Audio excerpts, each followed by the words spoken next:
ընտանիքներին, հարազատներին, այս հիմա խոսք ունի ասելու մեր հանրային գործիչ Անի Զախարյանը, խնդրեմ, Հարգելիներս, հարգելի ներկաներ, սիրելի մայրեր, սիրելի քույրեր, սիրելի երեխաներ, սիրելի ազատամարտիկներ, մեր սիրելի ժողովուրդ, սիրելի մեր զոհված տղաների ծնողներ։ Հարգելիներս, այսօր այստեղ գտնվելով եւս մեկ անգամ վերապրում ենք այն ցավը, որ 2020 թվականից ի վեր կրում ենք մեր հոգով։ Այդ ցավը շատ ուժեղ է,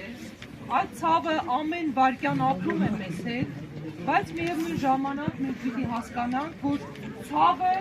կրելով հանդերձ մենք պիտի ապրենք, մենք պիտի արարենք, մենք պիտի մեր գործով ապացուցենք, որ մեր տղաների սխրանքը իջիկ չենք դարձնելու։ Լավագույն պայքարի ձևը, ես կարծում եմ, յուրաքանչյուրիս համար պիտի լինի գործը։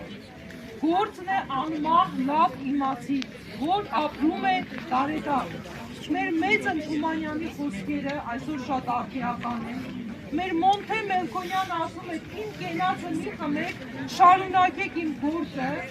Մեր Մովսես Գորգիսյանը ասում է, սուգը հավերժ է, եթե պայքար չկա, ու այսօր մեր գործը պիտի դառնա այն պայքարի ձևը, որով մենք պիտի առաջ շարժենք։ Ուսուցիչը պիտի շարունակի կրթել, բժիշկը պիտի շարունակի ծառայել իր գործին, զինվորականը պիտի շարունակի ծառայել, քաղաքական պետական գործիչը պիտի զբաղվի հայրենասիրությամբ, ու այդ բոլոր գործը միավորելով պիտի դարձնենք մեր ապագա հայրենիքի պետության հիմքը։ Եվ ուրեմն ես ուզում եմ, որպեսզի մենք այս գիտակցումով եռակլուրից դուրս գանք եւ գնանք ի գործ։ Ի գործ, ոչ թե ի զեն, այլ ի գործ։ Գործը ամեն ինչ է։ Եթե գործ կա, ուրեմն ամեն ինչ հայրենիքը պաշտպանված։ Եկեք միասին ասենք ի գործ։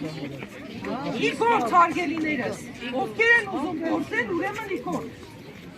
Եվ ես հետևելու եմ այստեղ յուրաքանչյուրիցդ, ով այսուհետ ինչ է անելու, եւ դուք էլ հետևեք ես ինչ եմ անելու։ Եվ միմյանց նկատմամբ պատասխանատվությամբ լցված մեր հայրենիքը տանենք դեպի այն ապագան, որին ցկվում ենք բոլորը։ Լավ, սիրելիներ, շնորհակալ եմ։ Մինչև բանալիք։